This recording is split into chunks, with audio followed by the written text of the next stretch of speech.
Hello friends, कैसे हैं आप लोग। दोस्तों, आज वाले लेक्चर के अंदर हम लोग अपना डिसोल्यूशन का पार्ट 3 आपके सामने लेकर आए हैं। सो डिसोल्यूशन के पार्ट 3 के अंदर आज हमें डिसोल्यूशन के जो बाकी टॉपिक्स हैं, दैट इज़ जर्नल एंट्री का जो बेस टॉपिक है, आज हमें वो समझना है, राइट। तो आइए विदाउट वेस्टिंग एनी टाइम इसको स्टार्ट करते हैं। मैंने इससे पहले डिसोल्यूशन की 2 वीडियोज़ जो है और निकाली हैं, जिसमें पार्ट 1 जो है वो बेसिक था और जो पार्ट 2 है वो आपका था क्लोजिंग दी अकाउंट्स, जिसके अंदर हमने अकाउंट्स बनाना सीखे थे, realisation, partner capital and cash bank account. आज वाले लेक्चर के अंदर हम डिसोल्यूशन की एंट्रीज समझने जा रहे हैं, क्योंकि चैप्टर 2 रूप से पेपर में आता है, एक लेजर अकाउंट्स के रूप से और एक आता है आपके पास जर्नल एंट्री के रूप से। तो जर्नल एंट्रीज डिसोल्यूशन के अंदर 2 प्रकार की है, जिसमें एक है रियलाइजेशन एक्सपेंसेस की एंट्री, एक हमें यह समझना है, इसे हम केस 1 नाम दे देते हैं, और एक है case number 2 realisation entries. Realisation entries का मतलब है जो रियलाइजेशन अकाउंट की एंट्रीज होती हैं वो, राइट। अब मैं आपसे इसमें कहूं कि आपने रियलाइजेशन एंट्रीज पहले से पढ़ा हुआ है, तो इसीलिए वजह से हम इसको पहले करेंगे। ये पहले क्यों पढ़ा हुआ है? क्योंकि आपने रियलाइजेशन अकाउंट सीख रखा है। आइए पहले इसी को समझते हैं। एक दो एग्जांपल मैं आपको बताऊंगा।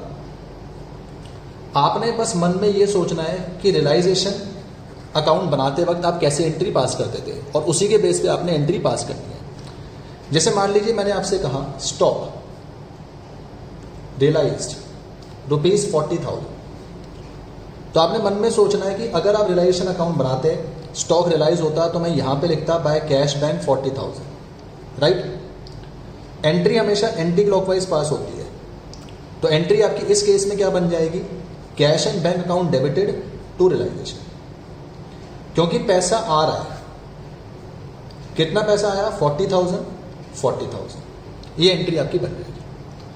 इसी तरह से अगर एक आध एग्जांपल और बताऊं आपको, मान लीजिए आपसे कहा गया होता creditors were paid by partner x ₹10,000।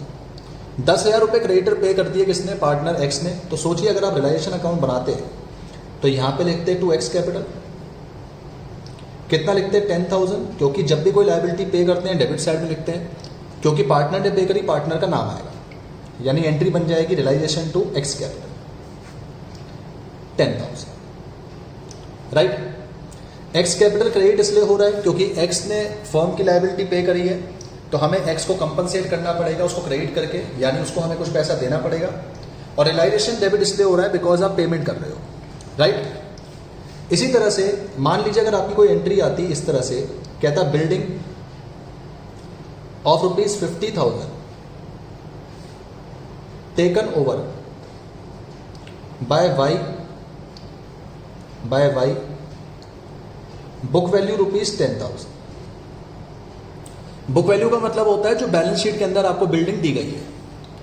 Take over कितने में कर रहा है? 50,000 में।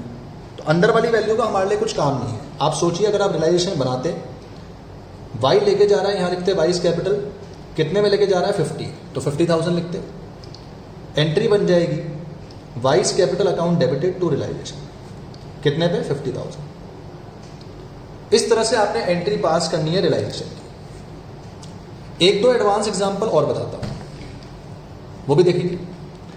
कभी कभार इस तरह से लिखा गया होता है, जैसे मान लीजिए building realised ₹1 lakh and commission on this sale 10%। Treatment क्या होता है? जब आप रियलाइजेशन बनाएंगे, बिल्डिंग बिकी, कैश एंड बैंक में यहां डालेंगे 1 लाख, ब्रैकेट में लिखेंगे बिल्डिंग रियलाइज्ड। आपने इस सेल पे 10% कमीशन दी, तो वो कमीशन आपका एक तरह का खर्चा है, तो उसे लिखेंगे यहां पे टू कैश बैंक के नाम से 1 लाख का 10%, कितना? 10,000। आप चाहें तो ये भी कर सकते हैं कि आपने 1 लाख की बिल्डिंग बेची और सेल पे 10% आपने कमीशन दी, तो 1 लाख आ रहे हैं और 10% कमीशन 10,000 जाएगा, तो आप डायरेक्ट यहां पे बाय कैश बैंक 90,000 भी लिख सकते हैं। पर मैंने डायरेक्ट लिखने की बजाय मैंने क्या करा है, मैंने यहाँ पे जो एंट्री पास करी है वो दोनों रूप से पास कर दी कि इतना पैसा आया, इतना पैसा गया। तो यहाँ पे पहली एंट्री बन जाएगी कैश बैंक टू रियलाइजेशन, कि 1 लाख रुपए आए बिल्डिंग रियलाइज करने के। एंड नेक्स्ट एंट्री बन जाएगी realisation to cash bank 10,000 rupees गए कमीशन के।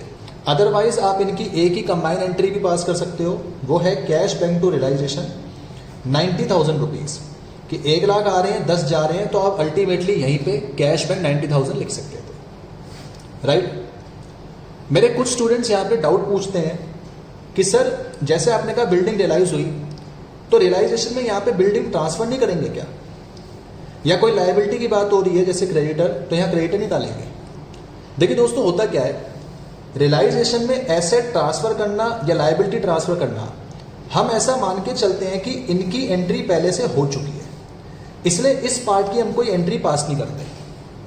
हम ऐसा अज्यूम करके चलते हैं कि रियलाइजेशन के अंदर assets and liabilities are already transfer, वो पहले से ही ट्रांसफर हो चुके हैं, इसलिए आपने उस पार्ट की कोई एंट्री पास नहीं करनी, राइट। और अगर कोई एसेट रियलाइज होता है, एसेट टेक ओवर हो जाता है, तो उस पार्ट की आपने एंट्री पास करनी होती है, जैसे मैंने आपको यहां पे बताया। लायबिलिटी का भी सेम है, लायबिलिटी भी अगर आपने ट्रांसफर करी रियलाइजेशन में, उसकी कोई एंट्री नहीं होगी, पर अगर लायबिलिटी आपने पे कर दी या लायबिलिटी किसी पार्टनर ने पे कर दी, उसकी एंट्री आपको करनी पड़ेगी, राइट। तो ये अपने दिमाग में मत लाइएगा कि सर रियलाइजेशन में बिल्डिंग यहां आता है, क्रेडिटर यहां आता है, आपने इनकी एंट्री क्यों नहीं पास करी। वो इसलिए नहीं पास करते because they are already transferred, इसलिए हम उसकी कोई एंट्री पास नहीं करते, राइट। कुछ एग्जांपल और बताता हूं आपको। कभी कभार पेपर में ऐसा लिखा आता है गुडविल ₹20,000, प्रीपेड इंश्योरेंस ₹10,000, बस और कुछ नहीं बोला।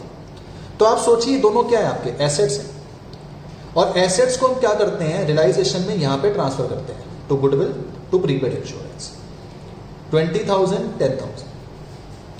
हमारे क्वेश्चन में इनको रियलाइज होने के लिए या इनको टेक ओवर होने के लिए कुछ नहीं बताया, इसका मतलब सिर्फ ट्रांसफर होने की एंट्री होनी चाहिए, पर ट्रांसफर होने की एंट्री हम मान के चलते हैं पहले से हो गई है, इसलिए इस पार्ट में इसकी कोई एंट्री नहीं होगी। हम आंसर लिखेंगे नो एंट्री, बिकॉज कोई इंफॉर्मेशन ही नहीं दी, हमें नहीं बताया गया कि एसेट रियलाइज हो रहा है, या हमें नहीं बताया गया कि एसेट टेक ओवर हो रहा है। जब कोई इंफॉर्मेशन है ही नहीं, तो मेरे को इनकी कोई एंट्री पास करने की जरूरत नहीं है, ओके।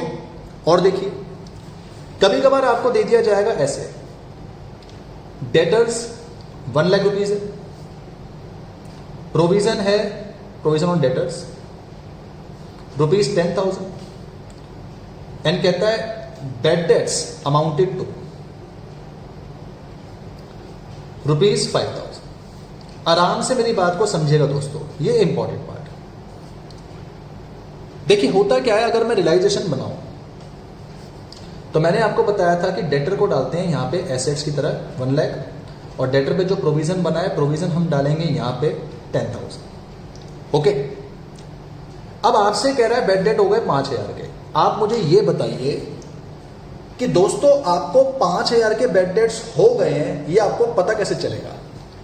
मैं कहता हूं किसी भी आदमी को बेड डेट के बारे में पता चलेगा कैसे, क्योंकि बेड डेट वाली अमाउंट छोड़ के उसे बाकी पैसा मिल गया होगा। ध्यान दीजिएगा, मैं कहता हूं 5,000 रुपए डूब गए, इसका मतलब क्या है कि 5,000 छोड़ के बाकी सारे क्या हो गए, मिल गए। यानी जब डेटर मुझे पैसा देने आए तो 5,000 वालों ने पैसा नहीं दिया, बाकी सबने पैसा दे दिया। तो बैड डेट्स का मतलब ये हुआ कि ये पैसा ना मिला, इसको छोड़ के बाकी सारा मिल गया, यानी यहां पे एंट्री डेटर रियलाइज होने की पास करनी पड़ेगी। तो 5,000 तो नहीं मिले, 1 लाख डेटर है टोटल, प्रोविजन भूल जाइए, उसका ट्रीटमेंट अलग होता है। 1 लाख में से 5,000 डूब गए, तो अल्टीमेटली मिले कितने होंगे, 95। अब ये जो रियलाइजेशन में डेटर ट्रांसफर कराए, प्रोविजन ट्रांसफर कराए, ये हम मान के चलते हैं पहले से ट्रांसफर है, इसकी कोई एंट्री नहीं होगी। तो एंट्री सिर्फ इस पार्ट की होगी जो कि बनेगी कैश बैंक टू रियलाइजेशन, वो भी कितने का, 95,000। स्टूडेंट्स, अगर आपके दिमाग में ये ख्याल आ रहा है कि सर आपने प्रोविजन यूज क्यों नहीं करा, तो मैं आपको बता दूं, प्रोविजन की एडजस्टमेंट करने का मतलब ही नहीं है, क्योंकि मैंने डेटर और प्रोविजन को पहले से अलग अलग लिखा है। तो अगर मेरा कुछ पैसा डूबता भी है, मैं सीधा उसे डेटर से ही माइनस करते हुए चलता हूं, और बचा हुआ पैसा यहां पे क्या कर दूंगा, रियलाइज। डिसोल्यूशन में बेड डेट्स का मतलब सिर्फ इतना सा है कि उसको छोड़ के बाकी सारा पैसा आपको क्या हो गया, मिल गया, राइट। और देखिए एक एग्जांपल और बताऊंगा। मान लीजिए कि आपसे बोल दिया गया IFR रुपीज 10,000 है, पार्टनर ABC है, and there is no investment in balance sheet, और बैलेंस शीट में कोई इन्वेस्टमेंट नहीं है। सोचिए दोस्तों, रेशियो इनकी मान लेते हैं 5:3:2।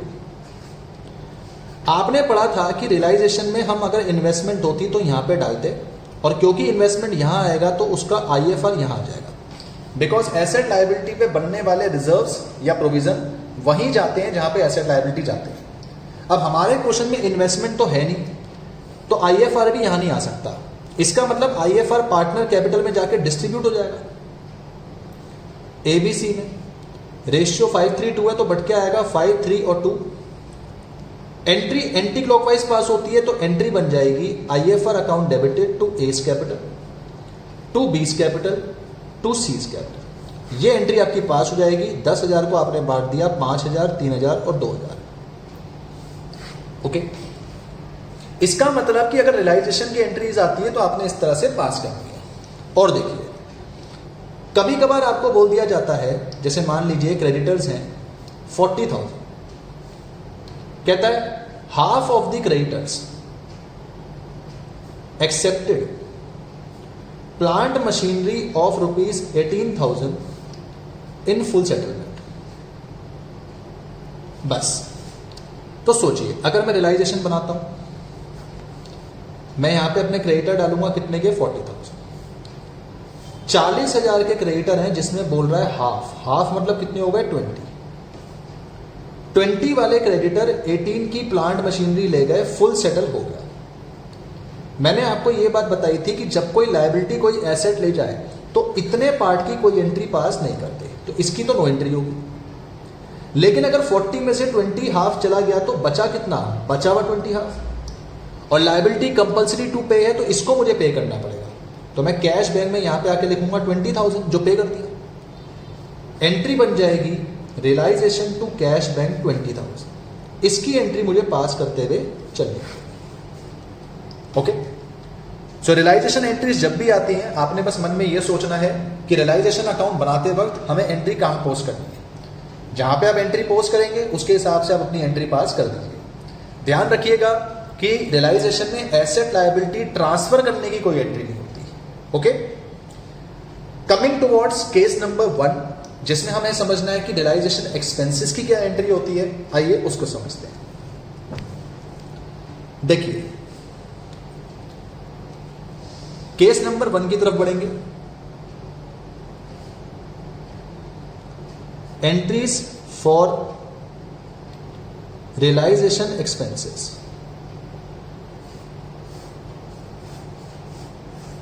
एंट्रीज फॉर रियलाइजेशन एक्सपेंसेस क्या होते हैं? Realisation expenses, expenses incurred on realisation of assets and liabilities. Business बंद करने के टाइम पे आप अपने एसेट्स को बेचते हैं, लायबिलिटीज की पेमेंट करते हैं। उस केस में अगर आपने कोई खर्चा करा है तो उन खर्चों को हम नाम देते हैं रियलाइजेशन एक्सपेंसेस। कई लोग इनको डिसोल्यूशन एक्सपेंसेस भी बोलते हैं। जैसे बिजनेस बंद करने के टाइम पे हम नीलामी करवाते हैं, ऑक्शन करवाते हैं, तो ऑक्शन करवाने के लिए एक ऑक्शन मीटिंग ऑर्गेनाइज करनी पड़ेगी। उसमें एक ऑक्शनर आएगा, उसको उसकी सैलरी देनी पड़ेगी, कमीशन देनी पड़ेगी। ये सब हमारे डिसोल्यूशन एक्सपेंसेस हैं, राइट। तो डिसोल्यूशन एक्सपेंसेस की एंट्री को समझने के लिए हमें दो बातें समझनी है। पहली चीज कि एक्सपेंसेस बियर कौन करेगा, और दूसरी चीज एक्सपेंसेस पे कौन करेगा। बियर करने का मतलब होता है कि जिम्मेदारी किसकी है। बियर करने का मतलब है कि एक्सपेंसेस जिम्मेदारी किसकी है, पे करने किसने थे। लिख सकते हैं यहां पे किसने करने थे। और पेड का मतलब है पे किसने करे।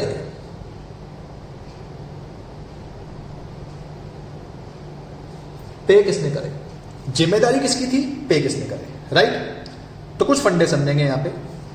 की स्किल मैं आपको बताना चाहूंगा यहां पे क्या है, आइए वो समझते हैं। Case 1, case 2, case 3, case 4, case 5। देखिए दोस्तों, मैं कहता हूं फर्म के एक्सपेंसेस हैं और फर्म ने ही पे कर दिए। फर्म के एक्सपेंसेस हैं, फर्म ने ही पे कर दिए, राइट। फर्म के एक्सपेंसेस जब भी होते हैं तो हम रियलाइजेशन को डेबिट करते हैं, और फर्म ने ही पे कर दिए तो उस केस में हम कैश बैंक को क्रेडिट करेंगे। सोचिए, रियलाइजेशन डेबिट क्यों हुआ? क्योंकि एक्सपेंसेस फर्म के हैं, एक्सपेंसेस का बैलेंस डेबिट होता है, इसलिए हम रियलाइजेशन को डेबिट करेंगे। कैश बैंक क्रेडिट क्यों हुआ? क्योंकि फर्म का पैसा जा रहा है, इसलिए कैश बैंक क्रेडिट होगा, right. Case number 2, expenses firm के हैं पर पे कर दिए पार्टनर ने। अब क्या करेंगे? मैंने जैसा कि बताया, एक्सपेंसेस जब भी फर्म के होते हैं तो रियलाइजेशन को डेबिट करते हैं, डेबिट कर देंगे, और क्योंकि पे पार्टनर ने करे तो पार्टनर्स कैपिटल को क्रेडिट कर देंगे।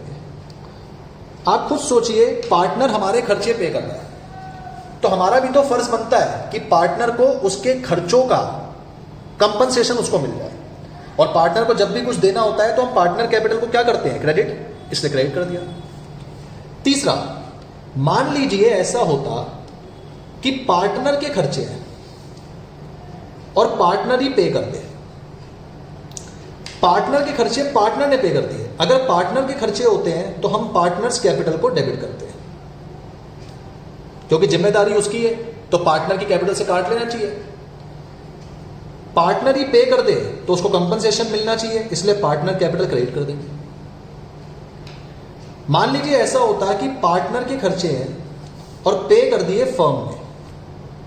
फर्म पे कर रहा है तो फर्म का पैसा जाएगा, यानी कैश बैंक क्रेडिट होगा। खर्चे पार्टनर के हैं तो पार्टनर्स कैपिटल को डेबिट करेंगे, क्योंकि उसकी कैपिटल से काट लेना चाहिए।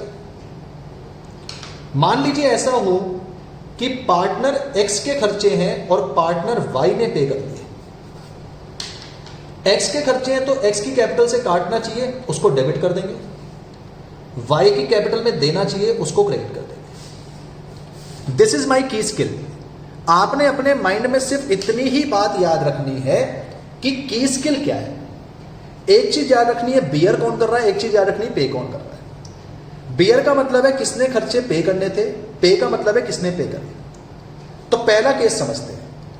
फर्म के खर्चे हैं, फर्म ने पे कर दिए, एंट्री बनेगी realisation account debited to cash bank. Reason क्या होगा रियलाइजेशन टू कैश बैंक का? यहां लिख देता हूं मैं, realisation to cash bank. Reason क्या है? क्योंकि रियलाइजेशन इसलिए डेबिट हुआ, फर्म के खर्चे हैं, खर्चों का बैलेंस डेबिट होता है, इसलिए रियलाइजेशन डेबिट कर। पैसा जा रहा है तो कैश बैंक क्रेडिट कर दिया। केस 2, फर्म के खर्चे पार्टनर ने पे करे, क्योंकि फर्म के खर्चे रियलाइजेशन डेबिट हो जाएगा, पर पार्टनर ने पे करे तो पार्टनर को उसका कंपनसेशन देना है, इसलिए पार्टनर कैपिटल क्रेडिट होगा। तीसरा, पार्टनर के खर्चे पार्टनर ने पे कर दिए। पार्टनर के खर्चे हैं तो पार्टनर से लेंगे पैसा, पार्टनर ने पे कर दिए तो पार्टनर को देंगे। अगर मैं एंट्री बनाना जाऊं, ध्यान दीजिएगा, अगर मैं एंट्री बनाने जाऊं, पार्टनर कैपिटल डेबिट होगा और पार्टनर कैपिटल क्रेडिट होगा, यानी असलियत में एंट्री बन जाएगी नो एंट्री। इसका मतलब अगर पार्टनर ने अपने खर्चे खुद पे कर दिए तो उसकी एंट्री नो एंट्री होगी। अगला, पार्टनर के खर्चे फर्म ने पे कर दिए, फर्म ने पे करे तो पैसा जा रहा है, कैश बैंक क्रेडिट होगा, और पार्टनर से पैसा लेंगे इसलिए पार्टनर कैपिटल डेबिट होगा, यानी एंट्री बनेगी partner capital to cash bank. And last, X के खर्चे वाई ने पे कर दिए तो एक्स से पैसा लेंगे और वाई को पैसा देंगे, यानी एंट्री बन जाएगी X capital to Y capital. इस तरह से आपने याद रखते हुए चलना है, राइट। इन चीजों में आपने एक बात और ध्यान रखनी है, वो है इसका नोट। नोट क्या है उसको समझेंगे। Note number 1, if question is silent about whom will bear and who will pay। अगर क्वेश्चन में नहीं बताया कौन बेयर करेगा कौन पे करेगा, then assume firm will bear and pay. उस केस में आपने मान के चलना है कि फर्म ही बियर करेगा और फर्म ही पे करेगा। क्वेश्चन में ये बात मेंशन ना हो कि कौन बियर कर रहा है कौन पे कर रहा है, तो आप ऐसा अज्यूम करेंगे कि फर्म ही बियर करेगा और फर्म ही पे करेगा, right. Note number 2, note number 2,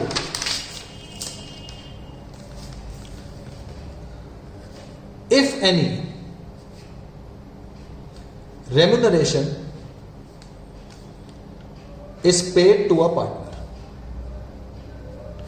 अगर रेम्यूनरेशन पार्टनर को दी, याद होगा आपको बताया था, किसी पार्टनर को रेम्यूनरेशन देते हैं तो रियलाइजेशन में डेबिट साइड लिखते हैं टू पार्टनर्स कैपिटल, एंट्री बन जाएगी realisation to partners capital.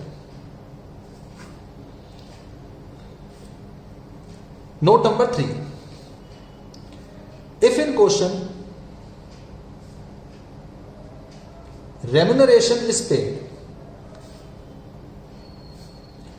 including expenses,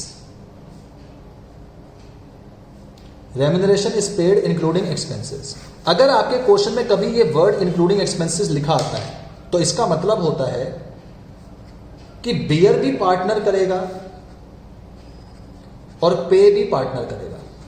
ध्यान दीजिएगा, अगर आपके क्वेश्चन में कभी लिखा आता है कि रेम्यूनरेशन पे की गई है इंक्लूडिंग एक्सपेंसेस, तो इंक्लूडिंग एक्सपेंसेस का मतलब है कि जिम्मेदारी भी पार्टनर की है और पे भी पार्टनर करेगा। हेंस एंट्री क्या बन जाएगी? No entry. जैसा मैंने पीछे समझाया, पार्टनर के खर्चे पार्टनर ही पे कर दे तो पार्टनर कैपिटल को डेबिट करा जाता है, पार्टनर कैपिटल को क्रेडिट। अल्टीमेटली एंट्री क्या बन जाएगी? No entry, right. Note number 4, कभी कभार क्वेश्चन में कहा जाएगा expenses agreed with a partner ₹5,000। कभी आपके क्वेश्चन में इस तरह की बात कह दी जाए कि पार्टनर के साथ एक्सपेंसेस एग्री करेगा, तो उसकी एंट्री क्या होगी? देखिए दोस्तों, एग्री करे जाने का मतलब होता है कि यह पार्टनर की रेम्यूनरेशन के बारे में चर्चा हो रही है। तो कभी क्वेश्चन में बोला जाए कि एक्सपेंसेस एग्री करेगा पार्टनर के साथ, इसका मतलब वो रेम्यूनरेशन की एंट्री है। एंट्री बन जाएगी रियलाइजेशन टू पार्टनर कैपिटल ₹5,000। क्योंकि रेम्यूनरेशन को आप कैसे दिखाते हैं? आप रियलाइजेशन के अंदर यहां पे आके लिखेंगे टू पार्टनर्स कैपिटल, तो एंट्री बन जाएगी रियलाइजेशन टू पार्टनर्स कैपिटल। ये 4 नोट्स हैं और पीछे वाला की स्किल है, आपने वो ध्यान रखना है। की स्किल मैं आपको फिर से एक बार बता दूं, बियर पे, राइट। फर्म बियर करता है या पार्टनर बियर करता है? फर्म बियर करता है, फर्म पे करता है या पार्टनर पे करता है? ध्यान दीजिएगा, अगर बियर फर्म कर रहा है तो रियलाइजेशन डेबिट, अगर बियर पार्टनर कर रहा है तो पार्टनर कैपिटल डेबिट, पे फर्म कर रहा है तो कैश बैंक क्रेडिट, पैसा चला गया, पे पार्टनर कर रहा है तो पार्टनर कैपिटल क्रेडिट। एंट्री सोचिए क्या बनेगी, ध्यान दीजिएगा। मैंने कहा फर्म के एक्सपेंस फर्म ने पे कर दिए, तो एंट्री क्या बनेगी? Realisation account debited to cash bank. मैंने कहा फर्म के एक्सपेंस पार्टनर ने पे कर दिए, तो एंट्री क्या बनेगी? Realisation account debited to partners capital. मैंने कहा पार्टनर के एक्सपेंस पार्टनर ने पे कर दिए, एंट्री क्या बनेगी? Partner capital debit to partner capital, hence no entry. और मैंने कहा पार्टनर के एक्सपेंस फर्म ने पे कर दिए, तो एंट्री क्या बनेगी? Partner capital debited to cash bank. Simple, बस ये की स्किल आपने जो ध्यान रखते हुए चलना है। आइए दोस्तों, मैं इसके बेस पे आपको एग्जांपल जो है वो बताऊंगा, उस एग्जांपल को हम लोग समझते हैं। देखिए, एग्जांपल आपकी टीएस ग्रेवाल का ही है, मैं आपको वो बताना चाहूंगा। आइए उसको भी देखते हैं। एक्सपेंसेस के तौर पे आपका वो एग्जांपल है, ध्यान दीजिएगा। Journal entry for the following transaction आपने पास करनी है। सबसे पहले देखिए, रियलाइजेशन एक्सपेंस 10,000 है। आराम से मेरी बात को समझिएगा। हमें नहीं बताया गया कि ये एक्सपेंस कौन बियर करेगा, कौन पे करेगा। तो मैंने आपको अजम्पशन बताई थी कि जब आपको नहीं बताया जाए कौन बियर करेगा, कौन पे करेगा, तो आप मान के चलेंगे कि फर्म ही बियर करता है, फर्म ही पे करता है, राइट। तो सोचिए, अगर फर्म बियर कर रहा है और फर्म ही पे कर रहा है, जैसा कि मैंने आपको की स्किल में बताया, फर्म बियर कर रहा है और फर्म पे कर रहा है, तो एंट्री क्या बन जाएगी? Realisation account debited to cash and bank account, क्योंकि फर्म ने बियर करे, फर्म ने पे करे। एंट्री बनेगी realisation to cash bank. Check करिए, पहली entry realisation to cash bank. और देखिए, नेक्स्ट एंट्री, रियलाइजेशन एक्सपेंसेस 5000 के, पेड बाय तरन, खुद कह रहा है कि पे करें पार्टनर ने, पर नहीं बताया कौन बियर कर रहा है। तो बियर कौन कर रहा होगा? फर्म। बियर करे फर्म ने, पे करे पार्टनर ने। एंट्री बनेगी realisation account debited to partners capital, क्योंकि जब भी फर्म के एक्सपेंस होते हैं रियलाइजेशन डेबिट होता है, पे पार्टनर कर रहा है तो पार्टनर कैपिटल क्रेडिट होगा, यानी रियलाइजेशन अकाउंट डेबिटेड टू तारंस कैपिटल। एंट्री बनेगी ये, चेक करिए, रियलाइजेशन टू तारंस कैपिटल। और देखेंगे third, realisation expenses 5000 paid by firm, firm ने पे करे ऑन बिहाफ ऑफ मदान। इसका मतलब क्या हुआ कि एक्सपेंसेस है मदान के, पर पे किसने कर दिए? फर्म ने। इसका मतलब एक्सपेंसेस है पार्टनर के, पे कौन कर रहा है? फर्म। तो एंट्री बनेगी partner capital debited to cash bank, यानी Madan's capital debited to cash bank. आइए देखते हैं कि एंट्री वही है कि नहीं। Madan's capital debited to cash bank, right. और देखिए फोर्थ वाले पार्ट को आपको मैं करके बताता हूं, इसको समझेंगे। कहता है पवन अब पार्टनर है जिसको रेम्यूनरेशन दी 20,000। पहले मैंने क्वेश्चन को सिर्फ यहीं तक पढ़ा। मैंने आपको बताया था जब भी किसी पार्टनर को रेम्यूनरेशन देते हैं तो पहले एंट्री पास करते हैं। रियलाइजेशन के अंदर आप अगर पार्टनर को रेम्यूनरेशन दे रहे हैं तो यहां पे लिखेंगे टू पवन्स कैपिटल 20,000 रेम्यूनरेशन। एंट्री बन जाएगी, लिखेंगे यहां पे रियलाइजेशन टू पवन्स कैपिटल 20,000, नरेशन लिखेंगे बीइंग रेम्यूनरेशन पेड। ऑलराइट, पहली एंट्री। अब आगे देखिए, इस क्वेश्चन में आगे कहता है कि रेम्यूनरेशन पे करी गई है इंक्लूडिंग एक्सपेंस। याद है मैंने भी आपको एक नोट बताया था, इंक्लूडिंग एक्सपेंस का मतलब होता है कि बियर भी पार्टनर करेगा और पे भी पार्टनर करेगा। बियर भी पार्टनर, पे भी पार्टनर। कितने के एक्सपेंस है? 10,000। अब आप खुद सोचिए, अगर बियर भी पार्टनर कर रहा है, पे भी पार्टनर कर रहा है, तो इसकी तो एंट्री होनी नहीं चाहिए, because partner capital he debit होगा, पार्टनर कैपिटल ही क्रेडिट, तो एंट्री बनेगी नहीं, नो एंट्री होगा। यानी क्वेश्चन में सिर्फ एक ही एंट्री पास होगी और वो एंट्री होगी realisation to Pawan capital remuneration की एंट्री, एक्सपेंसेस की एंट्री बनेगी नो एंट्री। आप पेपर में लिखकर आएंगे रेम्यूनरेशन की ये एंट्री, एक्सपेंसेस की ये एंट्री। आपकी बुक वाले नो एंट्री लिखते नहीं है, पर आपने एग्जाम में नो एंट्री लिखना है। आइए मैं आपको दिखाता हूं फोर्थ पार्ट की एंट्री, जरा ध्यान से देखिएगा। रियलाइजेशन टू पवन्स कैपिटल और पार्टनर ने 20,000 रेम्यूनरेशन का दिया, तो एक्सपेंसेस की कोई एंट्री पास नहीं होगी। उसने सीधा नीचे नोट डाल दिया है लेकिन नो एंट्री नहीं लिखा। आप एक तो ये एंट्री पास करेंगे और नीचे इसी के लिख कर आएंगे no entry also, right. This is our fourth part. Fifth part पे चलते हैं। फिफ्थ पार्ट में मैं करके बताऊंगा आपको। डिसोल्यूशन एक्सपेंसेस 8,000 के हैं, जिसमें से 3,000 एक्सपेंस बॉर्न कर रहा है फर्म और बैलेंस रवि। पहले इतना समझते हैं, बियर की बात हो रही है। 3,000 बियर कर रहा है फर्म और बैलेंस 5,000 बियर कर रहा है पार्टनर, कौन? रवि। ओके, आगे देखिए। Partner 8,000 paid by firm. इसका मतलब क्या है? जो पूरे के पूरे खर्चे हैं 8,000 वो पे किसने कर दिए? फर्म ने। जब पेमेंट करने की बारी आई तो 8,000 पूरे के पूरे फर्म ने पे कर दिए। फंडा समझिए, बियर 3,000 फर्म कर रहा है, 5,000 रवि। पेमेंट 8,000 पूरी फर्म ने कर दी। इसका मतलब फर्म ने अपने 3,000 भी पे करे और फर्म ने पार्टनर के भी 5,000 पे करे। फर्म अगर अपने 3,000 पे कर रहा है तो फर्म के एक्सपेंस फर्म ने पे करे, एंट्री होगी realisation to cash bank 3,000। Alright. और फर्म ने पार्टनर के खर्चे पे कर दिए तो एंट्री होगी Ravi's capital debited to cash bank. भाई फर्म का तो पैसा जा रहा है कैश बैंक क्रेडिट, रवि से पैसे लेने हैं तो 5,000 यहां पे इसको डेबिट कर दिया। आप चाहे तो दो एंट्री पास करें, चाहे तो कंबाइन कर दें। कंबाइन कैसे होगी? कैश बैंक क्रेडिट हो रहा है 3,500 से, तो कैश बैंक को एक बार क्रेडिट करो 8,000 से। रियलाइजेशन डेबिट रवि डेबिट, तो यहां पे लिख दो realisation debit Ravi's capital debit. इसके 3, इसके 5, तो कंबाइन एंट्री बनेगी realisation Ravi to cash bank. Sir क्या हम अलग अलग एंट्री कर सकते हैं जैसे आपने करा? ये भी कर सकते हैं। क्या हम कंबाइन कर सकते हैं? ये भी कर सकते हैं। बेटर है कि आप इस तरह से इसको बना के दिखाएं ताकि आपको करने में आसानी मिले, राइट। तो इस तरह से आपने एंट्री पास कर ली। फिफ्थ पार्ट के बाद में अब आपको सिक्स पार्ट जो वो बताता हूं, आइए उसको समझते हैं। सिक्स पार्ट के अंदर देखिए, डिसोल्यूशन एक्सपेंस 8 के, 3 फर्म बॉर्न कर रहा है, बैलेंस राजीव, एक्सपेंसेस पे कर दिए पार्टनर ने। पहले जैसा क्वेश्चन ही है, बस फर्क क्या है उसको समझिए। बियर अभी भी 3000 फर्म कर रहा है, 5000 पार्टनर कर रहा है, लेकिन अब की बार 8000 पूरे के पूरे पार्टनर ने ही पे कर दिए, यानी राजीव ने ही पे कर दिए। ये राजीव ही है, राइट। तो हुआ क्या, फर्म के 3000 राजीव ने पे करे और 5000 खुद के भी राजीव ने पे करे। समझ में आ रहा है?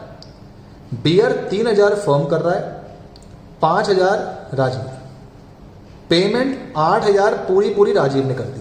मतलब फर्म के भी राजीव ने पे करे, खुद के भी राजीव ने पे करे। अगर फर्म के एक्सपेंस राजीव पे कर रहा है तो एंट्री बनेगी रियलाइजेशन टू राजीव कैपिटल। कितने पे? 3000 पे। और राजीव ने अपने खर्चे खुद के खुद ही पे कर दिए, उसकी क्या एंट्री बनेगी? No entry. मतलब एक ही एंट्री पास होगी रियलाइजेशन टू राजीव कैपिटल और अगली वाली नो एंट्री। आइए देखते हैं 6 पार्ट की entry. Realisation to Rajeev capital, यहां देखिए, और एक्सप्लेनेशन दिया उन्होंने, नो एंट्री नहीं लिखा, तो आप लिखकर आएंगे एक ये और एक नो एंट्री, राइट।